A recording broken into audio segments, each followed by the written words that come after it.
नमस्कार, मैं उमेश व्योम टीवी के पेज में आपका स्वागत करता हूं।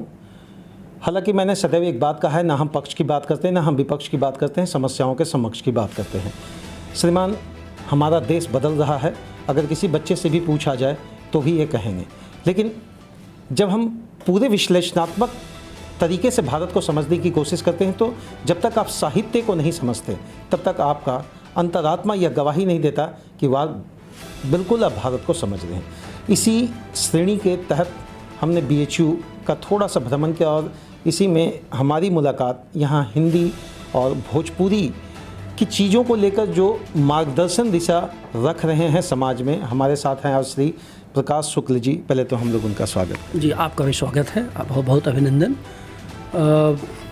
अच्छा लगा आपसे मिल करके और व्योम टीवी के बारे में जान करके मुझे बहुत खुशी हुई कि यह साहित्य, विचार, ज्ञान, संस्कृति और भारतीय परंपरा के क्षेत्र में बहुत काम कर रहा है।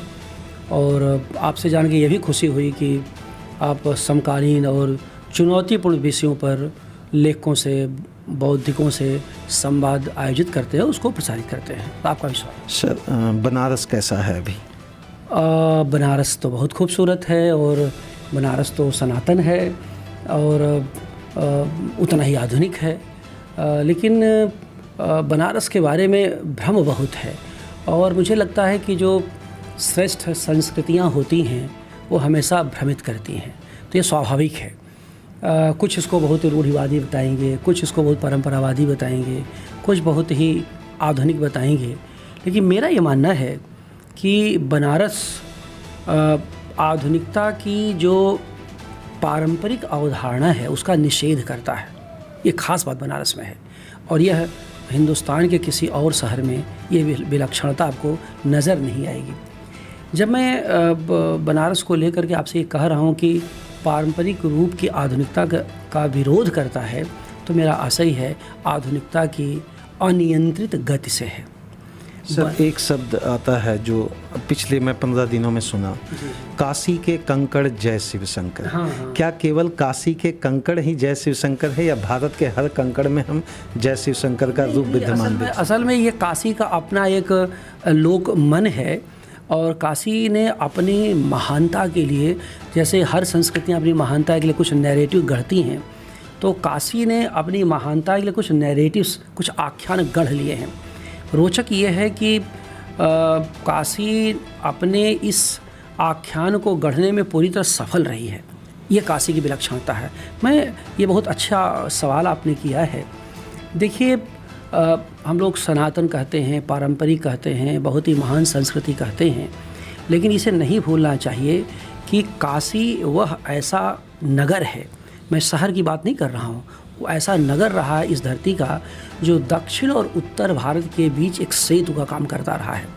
दक्षिणी भारत के ज़्यादातर बड़े आचार्य शंकराचार्य के साथ और जो भी बड़े महान धर्माचार्य थे, आप कह सकते हैं कि रामानुजाचार्य से लेकर के पहले शंकराचार्य, ये सब लोग दक्षिण भारत से चल के उत्तर भारत की यात्रा में बनारस रुके हैं और बनारस ने इन लोगों को ज्ञान दिया है। एक बात तो ये है। दूसरी बात है कि जब काशी के कण कण में शंकर हैं तो ये असल में बहुत रोचक विषय है। यह इतिहास का नहीं, परंपरा और संस्कृति का विषय है। और मैं इस साथ कह रहा हूँ कि जब गाहड़वाल का यहाँ राज्य स्थापित हुआ 12वीं सदी में, और काशी का जो इतिहास है वो 12वीं सदी से आरंभ होता, ठोस इतिहास। उसके पहले तो काशी तो भाई यही सारनाथ में बुद्ध है, सब कुछ था, और ये गोरखनाथ से लेकर के शंकराचार्य उसके पहले यहीं पर आए। लेकिन ठोस इतिहास का मतलब ये होता है जहाँ से काशी में एक बदलाव होता है। अब सोचिए कि 12वीं सदी में काशी में जो ऑन रिकॉर्ड है 1000 मंदिर थे, जिसको कि सल्तनत काल के जो इस्लाम विजेता थे उन्होंने कईयों ने उसको, जैसे मोहम्मद गजनी ने उसे नष्ट किया। तो वह दौर था और उसी दौर में यहाँ पर क्या हुआ कि तब यहाँ वैष्णव की संस्कृति थी। याद रखिए इसको, और ये बहुत ज़रूरी है क्योंकि मैं चाहूँगा कि आपके दर्शक इसको जानें कि यह वैष्णव की संस्कृति थी। और इसमें क्या हुआ कि यह कथा भी आती है कि भगवान कृष्ण द्वारिका से आकर के काशी का उन्होंने जला दिया था, काशी का उन्होंने संहार कर दिया था। वो एक माइथोलॉजिकल नैरेटिव गढ़ा गया कि भाई वो उनके चक्र को चुनौती दिया गया। पौंड्रक नाम का एक राजा था और स्वयं को कृष्ण मान लिया। तो धरती पर हाहाकार जब मचा तो कृष्ण को गुस्सा लगा कि भाई ये हमारा स्थानापन्न हो करके और ये जो व्यक्ति है हमको चुनौती दे रहा है, तो उन्होंने तहस नहस कर दिया। तो उसके परिवार के लोगों ने, जो काशी नरेश के परिवार लोगों ने आगे चल करके वो गढ़वाल युग में ही भगवान शंकर की उपासना की और भगवान शंकर से ये वरदान मान लिया कि भाई काशी सुरक्षित रहे। और जब वरदान मान लिया काशी सुरक्षित रहे तो फिर इन लोगों ने कृष्ण को चुनौती दी।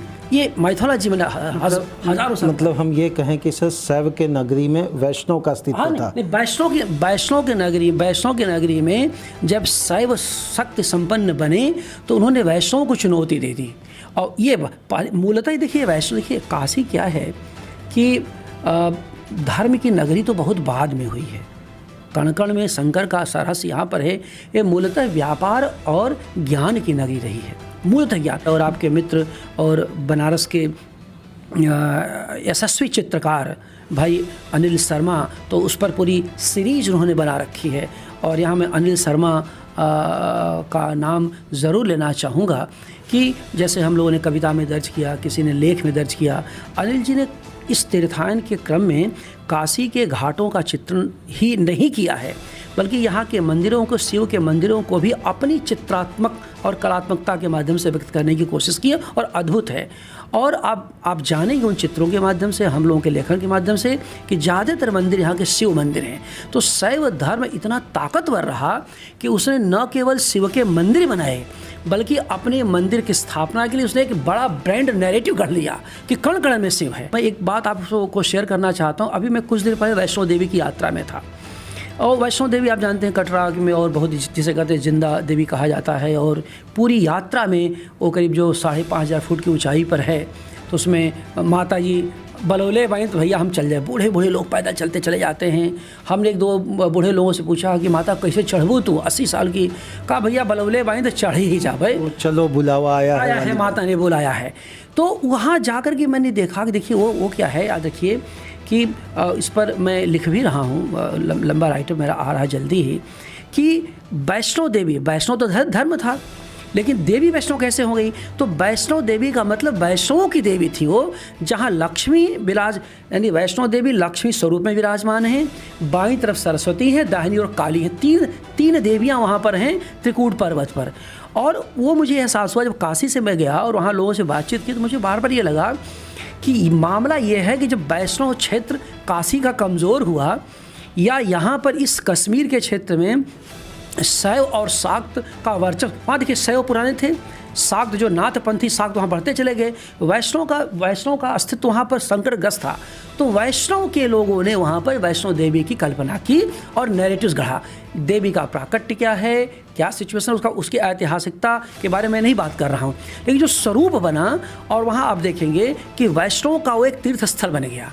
ठीक वैसे ही जैसे गढ़वाल युग से आज तक पिछले 1000 वर्ष में काशी शैवों का क्षेत्र बना। बीएचयू की स्थापना महामना मानवीय जी के द्वारा गया। आज हम वहाँ से 2023 का सफ़र देखते हैं तो लगातार हिंदी, भोजपुरी या अन्य साहित्य सब जितने भी विषय हैं उसमें उतार चढ़ाव बड़ा आयामी ढंग से हुआ।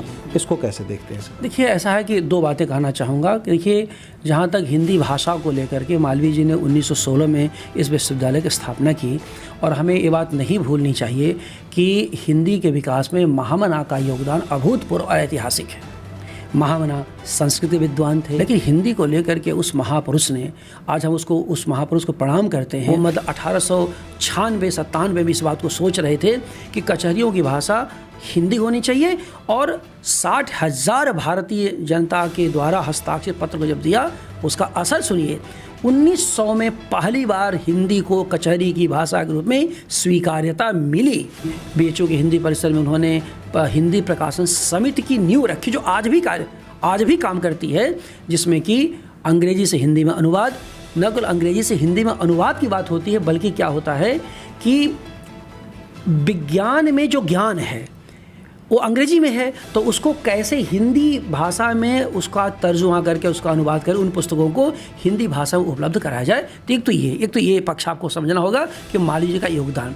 दूसरी बात है कि यह थोड़ी सी संवैधानिक व्यवस्था की देन थी। हमारे संविधान निर्माताओं ने यह समझा था कि देखिए हिंदी जो है अनुच्छेद 343 से 351 के बीच है, ठीक है ना, और उसमें यह था कि भाई अभी हिंदी के साथ अंग्रेजी भी चलती रहेगी और उसके बाद राजभाषा आयोग बनाया जाएगा और धीरे धीरे करके जो है फिर अंग्रेजी को विस्थापित करके हिंदी को प्रमुखता दी जाएगी। वो हो नहीं पाया। क्यों? क्योंकि जो सत्ता में बैठे हुए लोग थे वो औपनिवेशिक माइंड सेट के थे, यानी अंग्रेज़ों के साथ उनका संबंध था, तो वो हिंदी में काम करने के लिए एक तो तैयार नहीं थे, दूसरे उनको थोड़ा सहजता महसूस नहीं होती थी, तो उन्होंने अंग्रेजी को लगातार बनाए रखा। अंग्रेजी को 1960 के बाद ख़त्म हो जाना था या कमज़ोर होना था। 1960 के बाद अंग्रेजी लगातार अपने वर्चस्व को बनाए रखी। दुष्परिणाम ये हुआ कि हिंदी कहीं न कहीं किनारे होती चली गई अंग्रेजी। देखिए हिंदी हमारी राष्ट्रभाषा रही है और राष्ट्रभाषा का मतलब होता है कि वह हमारे कामकाज की भाषा है, तो इसको हमें नहीं भूलना चाहिए कि हिंदी हमारे कामकाज की भाषा है। हम इस बात को नहीं समझ पाए कि भाई वह जो है कामकाज की भाषा राजभाषा तभी बनेगी जब हम हिंदी में पत्रोच्चार करेंगे, हिंदी में बातचीत करेंगे और अंग्रेजी के बहुतायत ज्ञान को हिंदी में उपलब्ध करवाएंगे। तो ये व्यवस्था का भी संगत है। सर क्या हम ये माने कि वाकई हिंदी आज एक सेंटिंग धारा की ओर जा रही है? हालांकि बहुत सारे विभाग इनको उत्कर्ष बनाने में लगे हुए हैं, लेकिन कहीं ना कहीं मुझे लगता है जब प्रैक्टिकली हम लोग फील्ड में उतरते हैं या विषयों का ज्ञान को लेकर, तो हिंदी दरकिनार किया जा रहा हमारे देश से। नहीं, ऐसा नहीं। इस बात को ऐसे मत लिखिए, ऐसे मत समझिए। मेरे काम तो ये है कि ये हिंदी लगातार विस्तार कर रही है और हिंदी के दरकिनार किए जाने का तो कोई औचित्य नहीं है इस समझ का। वैसे ये है कि देखिए हिंदी ने अभी तक तो अपनी संवेदना भाव संपदा को सुरक्षित किया अपने साहित्य के माध्यम से, लेकिन हिंदी में विचार विमर्श भी अब तेज़ी से बढ़े। पिछले एक दशक में हिंदी में जैसे सोशल साइंस में बहुत सारी पत्रिकाएं आनी शुरू हो गई हैं। आपको जान के आश्चर्य होगा कि बहुत सारे सोशल साइंटिस्ट जो मूलतः अंग्रेजी में लिखते थे अब हिंदी में लिख रहे हैं, क्योंकि हम लोग पत्र पत्रिकाओं से जुड़े हुए हैं। हिंदी की जितनी श्रेष्ठ पत्रिकाएं हैं अब उसमें लोग लिखना शुरू कर दिए हैं। एक तो ये बातें हैं। दूसरी बातें है कि पश्चिम का जो डिस्कोर्स था, जो पश्चिम के पहले हमको बार बार ये कहा जाता था कि हिंदी पिछड़ी है, हिंदी की भाषाएं पिछड़ी हैं, उनमें आधुनिकता नहीं है। आप जान के आश्चर्य करेंगे कि इस समय सेल्डन पोलॉक से लेकर के फ्रांसिस्का ओर्सिनी तक पिछले 40 वर्षों में पश्चिम के जो भारी विद्वान जिन्होंने काम किया है, अंग्रेजी जिनकी मातृभाषा रही है, उन्होंने हिंदी क्षेत्र की बोलियों को लेकर के, उसके प्रचार प्रसार को लेकर, उसकी ताकत को लेकर के बताया है कि अंग्रेज़ों ने तो हमारी मध्यकालीन आधुनिकता को कमज़ोर किया है। हमारा देश तो बहुभाषिक रहा है जिसमें हिंदी अपनी सारी बोलियों के कारण से हिंदी बहुत समृद्ध रही है। तो हिंदी भाषा में काम हो रहा है। आप सिनेमा को जाने दीजिए, हिंदी बाज़ार की भाषा बन रही है, हिंदी में बाज़ार आ रहा है। और देखिए राजनीति अपनी जगह पर है और वो चलती रहती है, सत्ता व्यवस्था का चलता है, लेकिन मैं इस बात को देखिए मैं रेखांकित करना चाहूँगा कि G20 जो सम्मेलन दिल्ली में हो रहा था, तो मैं तो देखिए इतने वर्षों से देख रहा हूँ, चाहे देश के प्रधानमंत्री विदेश गए हों या स्वदेश में बातें करते हों, देश अन्य देश के वो जो राष्ट्राध्यक्ष हैं उनके बीच में, लेकिन यह इधर एक ट्रेंड तो बढ़ा है कि हमारे देश के जो प्रधानमंत्री हैं वो किसी भी राष्ट्राध्यक्ष के बीच हिंदी में ही संवाद करते हैं। तो ये सर बात हम आते हैं, चूँकि भोजपुरी को लेकर भी बहुत निरंतर आप में उस पर काम कर रहे हैं। आज भोजपुरी कहाँ है? कहीं लग रहा कि मॉरिशस में तो इसकी लोकप्रियता बढ़ी है और हमारे देश में कुछ जगहों पर विरोध भी देखा जाता है इसको, क्या कैसे देखते हैं सर? देखिए भोजपुरी की स्थिति तो मैं मानता हूँ कि चिंताजनक है, इसमें कोई शक नहीं। और भोजपुरी की स्थिति के चिंताजनक होने के पीछे हिंदी वाले ज़्यादा जिम्मेदार हैं, ये भी मैं मानता हूँ, क्योंकि हिंदी भाषी जितने भी लोग हैं वो ज़्यादातर अपनी मातृभाषा हिंदी ही बताते हैं, जबकि उन्हें अपनी मातृभाषा भोजपुरी बतानी चाहिए। ये भोजपुरी हमारी मातृभाषा है, हमार माई है, हमार बाऊ है, हमारू मातृभाषा बाटे, हमारू अपन देश भाषा बाटे। हम उमें पैदा भली तो हम उमें बोलली, लिखली, कहली, सुनली।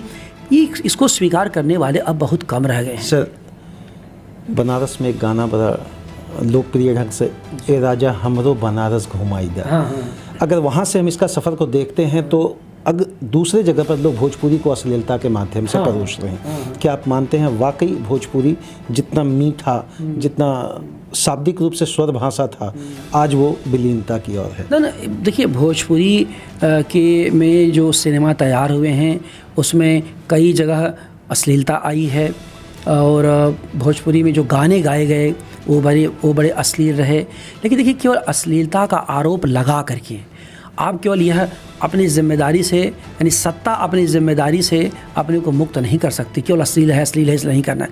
देखिए, बेसिक चीज़ यह तो आप भी जानते हैं कि जिन लोगों ने अश्लील गाने गाए उनको भोजपुरी समाज ने दरकिनार कर दिया।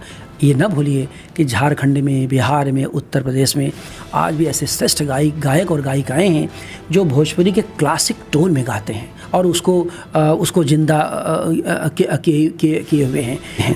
भोजपुरी को मान्यता मिलनी चाहिए, एक तो बुनियादी बात है। दूसरी बात है कि भोजपुरी में विचार और साहित्य कैसा लिखा जा रहा है। भोजपुरी का साहित्य बहुत संपन्न साहित्य है।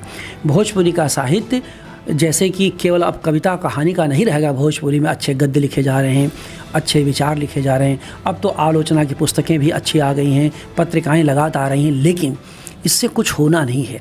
भोजपुरी को जब तक 8वीं अनुसूची में संवैधानिक मान्यता नहीं मिलेगी तब तक भोजपुरी का बहुत उभार हो नहीं सकता। कारण देखिए क्या है कि किसी भी भाषा के और उसकी भाषाई संस्कृति के विकास और विस्तार के लिए ये बुनियादी चीज़ है कि विश्वविद्यालयों में पाठ्यक्रम में उसको हिस्सा बनाया जाए। दूसरी बात यह है कि यूजीसी और यूपीएससी के सिलेबस में उसे शामिल किया जाए। तीसरी बात, उस भाषा में प्रतियोगी परीक्षाओं को प्रोत्साहित किया जाए। चौथी बात, उसमें नौकरियां सुनिश्चित किया जाए। और पांचवी बात, उसे बाज़ार से जोड़ा जाए। तो ये जो बुनियादी चीज़ें हैं ना, ये जब तक भोजपुरी को मान्यता नहीं मिलेगी तब तक संभव नहीं है। और मैं समग्र भोजपुरी समाज से यह अपील करता हूँ आज के इस हिंदी दिवस के अवसर पर कि आप नाहक झगड़ा हिंदी वालों से करते हैं।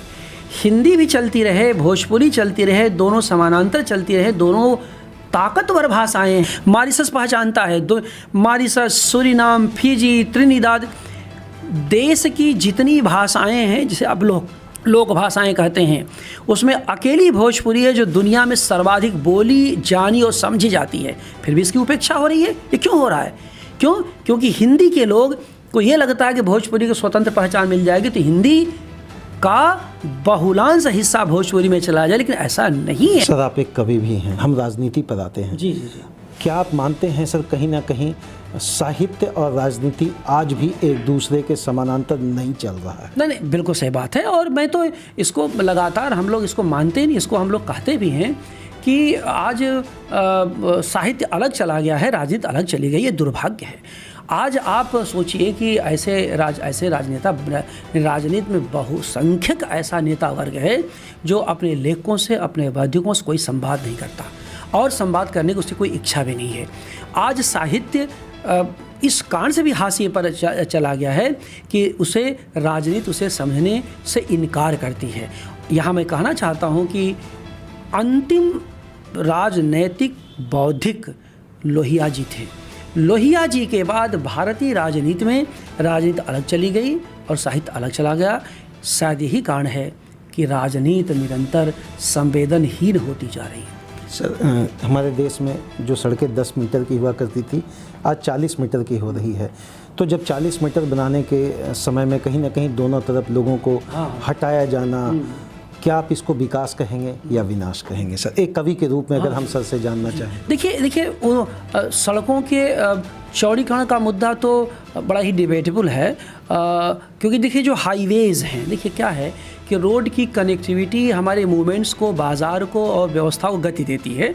बाज़ार को गति देती है। हमारे पास जैसे बहुराष्ट्रीय जो कंपनियां आ रही हैं, देखिए कंपनियां आएंगी तो नौकरी हमें मिलेगी और जाहिर सी बात है हमारे उद्योग धंधे भी पनपेंगे, हमारी सामान यहाँ से वहाँ। तो देखिए ट्रांसपोर्टेशन के लिए जो हाईवेज़ हैं, नेशनल हाईवेज़ हैं, उनका चौड़ीकरण तो किया जाना चाहिए, इसमें कोई शक नहीं है, और वो एक अच्छी चीज़ है। उससे विस्थापन का कोई बहुत मामला नहीं है, क्योंकि उनको मुआवजा मिलता, आप कहीं ना कहीं जमीन लेकर के वो कर लेते, इसलिए वो विस्थापन का इशू नहीं। विस्थापन के मुद्दे दूसरे हैं। देखिए आप व्योम टीवी से हैं, इसलिए यह भी पक्ष नोट करिए कि उससे सड़कों के चौड़ीकरण से विस्थापन बहुत बड़ा मुद्दा नहीं है। विस्थापन का बड़ा मुद्दा तो बांध हैं, जो नदियों को बांध करके जो विस्थापित किए जा रहे हैं, गांव के गांव हजारों की आबादी जो विस्थापित कर दी जाती है, रातों रात गायब कर दी जाती है।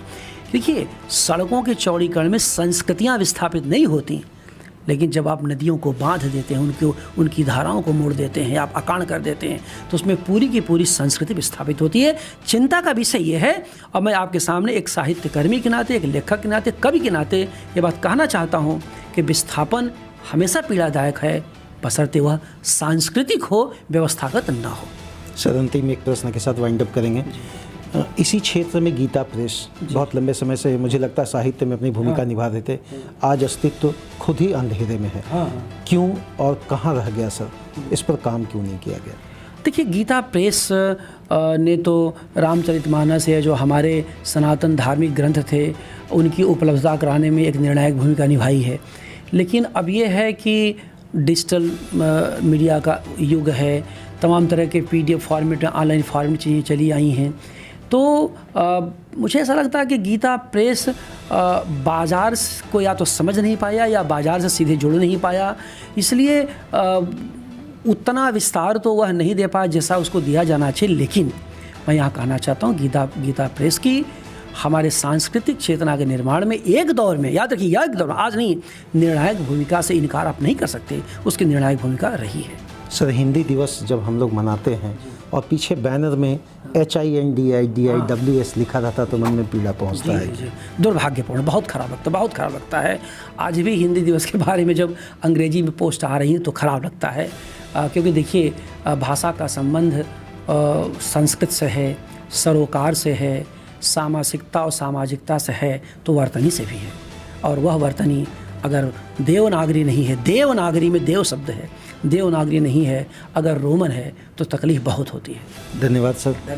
सबसे बड़ी बात होता है कि अंतिम सर ने कहा है कि देवनागरी में देव वाली भूमिका के साथ अगर हम हिंदी साहित्य या हिंदी से जुड़े हुए अन्य विश्लेषणात्मक चीज़ों को आगे नहीं बढ़ाते हैं तो मन में पीड़ा जरूर होता है। अंतिम सरकार से यही अनुरोध करेंगे, हमारा राष्ट्र गरिमामय ऐतिहासिक बिंदुओं के साथ आगे बढ़ा है और वर्तमान में जिन चीज़ों को लेकर हम विश्लेषणात्मक तरीके से हर विषय पर चर्चा करते हैं, इस पर भी एक चर्चा होना चाहिए। अगर हिंदी नहीं होगा तो हमारा राष्ट्र कहाँ होगा। धन्यवाद सर, बहुत बहुत आपको बहुत धन्यवाद। धन्यवाद।